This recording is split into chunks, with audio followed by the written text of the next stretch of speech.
How you going, guys? Hope you've been watching some of the videos. Well, you would have been watching some of the videos if you're watching this one. Anyway, here we are. Frank's on the mixer, as usual. He doesn't like that. He doesn't like the mixer at all. He just likes doing stuff that's more creative. Anyway, what we're doing here is putting domes on. Now, okay, since the last video and this video, we've had Easter. Now in Brisbane, in Queensland, Australia, Easter means, for some strange reason, we have 4 public holidays. 4 days off. We're not allowed to work in the building industry. Okay? It is a gazetted public holiday, the whole of Easter. I'm not religious, so I don't understand it. I know it belongs something to the Christian faith, but that's only 1/4 of the people on the planet if you're lucky. And Muslims don't have it, Indians don't have it, nobody else has it. So why has everybody got to have a public holiday? Anyway, that's my little spit. But what we're doing, I nearly fell over. After 5 days of rain, everything's a bit wet. We didn't work yesterday, we were supposed to, but yeah, it's too wet. It's too slippery, it's still slippery. All right, what we got happening here is we have mud and water. You see all these, they've all got mud in those holes. Don't know if you see that too well, but yeah, this one over here. I'll show you this one. See all that dirt on there? Okay, most guys, and that's 95% of them, would not bother about that dirt. They just put a dome over the top and wouldn't care. Now, concrete unfortunately has a bad habit of shrinking, and concrete does not stick to concrete real well. Not unless you really spend a lot of time and effort making sure it does. This stuff that we're mixing, because it's recycled blend, is very, very sticky. And because it's got so much cement and lime in it, it sticks almost to everything, which is good. So bonding together is good, providing you have a clean base to start with. All right.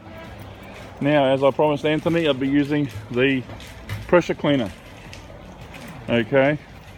Wherever I get this sort of problem, we pressure clean between levels. Okay, we can't have any mud in between. So we get the pressure cleaner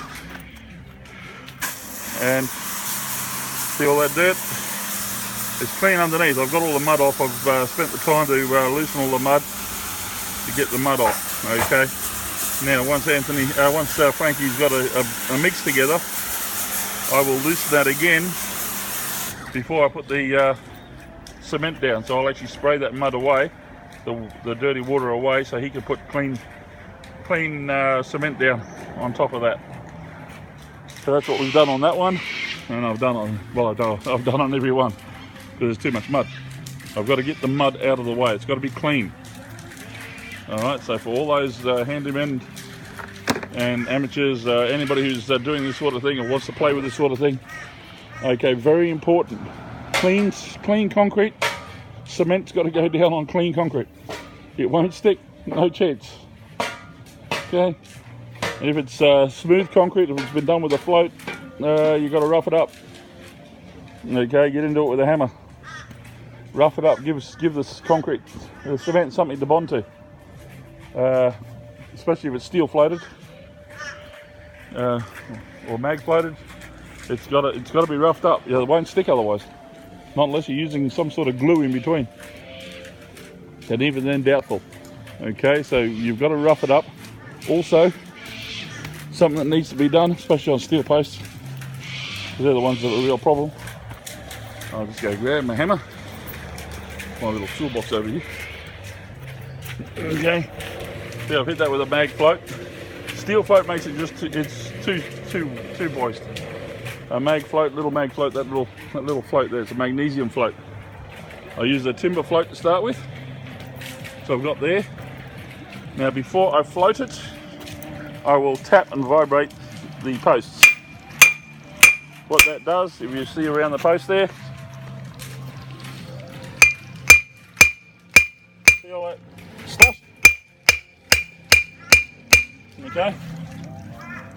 It vibrates the steel, which then gets rid of all the air bubbles around the steel. You see that cement there?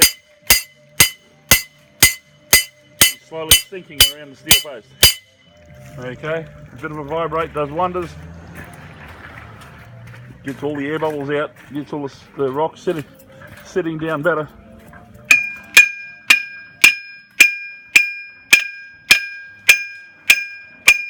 You can see how much it vibrates up here. That's a 5mm steel post. Okay, it's going to be a bit different when we get over there to the 6mm. Yeah, that's what we want to do. Frank, yeah, bring it over, Frank. We'll get it on video. So I'll show you what we do. Very important. Okay, it's these are all things that take time, take effort, and is the difference between a quality tradesman and which one? This one here. And just a guy for the, well, no guy for the bush does better. Just a guy who doesn't want to spend any time at all. You know, he's lazy. All he's after is the money. Thank you very much, get out of here. Not worried about taking any care of his work. Okay, and unfortunately he usually gets most of the work. Because he's usually cheaper than everybody else. Or does it faster. Come on over, shovels here. Let's get the blaster. We get this. Yep. Okay. You ready? Alright, in there. Beautiful. Next one. Okay, beautiful. In. Done. Okay, that's in. It's protected the steel. There's no way the muddy water can get to that steel now, especially if I do this. So grab me hammer. Okay. Alright. It vibrates the mud, the concrete around the post, and it's all cement water. Cement filled water around that post there. Alright, I'm going to go fill that up so it's dome it. Spanky's having a bit of a play there with that dome. Now, for those that are thinking that dome's a bit high, you're right, it is. Okay, the one thing Frank hasn't done yet is give it a hit at the top. Not vibrate, no, you got to give it a pad down, Frank. Yeah, little pad, just a little pad. That's it. Little pad down before you start nursing it, you know, giving it a nice little touch up. All right. Now, we want it high. This is under the house. Frank, put your finger on the pencil mark where that is bottom of bearer, where his finger is. There's only 400mm from there to there. Okay, it's got to be painted all the way. Air is going to have trouble circulating down here. So moisture like we got now is just going to go up around that steel post. The steel post is the coldest thing in the area, so moisture is going to sit on that, condense onto the steel post, and run down the post onto the cement. All right, which means it's going to build around the bottom of the cement, the top of the cement and bottom of the steel post. And that's where the corrosion point lies. That's why we've got 2 coats of paint on there. All right, well, there's actually 3 coats of paint on there. There's 2 of the base coat and 1 of the top coat. Spent a bit of time with it. So, because I haven't had the availability of the 2-pack epoxy on this job. So I'm doing the best I can with the single packs. Make sure it's all done nice. Because we want it to last a good, 50, 60 years. It's another thing to remember when you're doing footings. Footings in this country, you have to guarantee them for 20 years. Okay, so if I stop work today and there's a problem with that footing in 20 years, from 19 years and 11 months, it is on my license or on my insurance.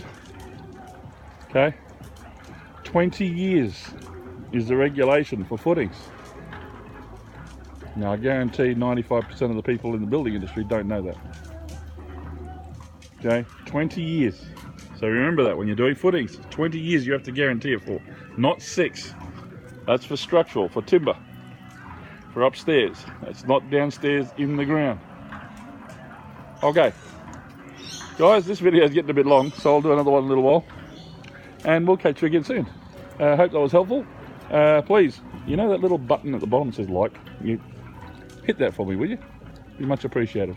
And if you want to know more or want to see more, the subscribe button too if you would. That'd be fantastic.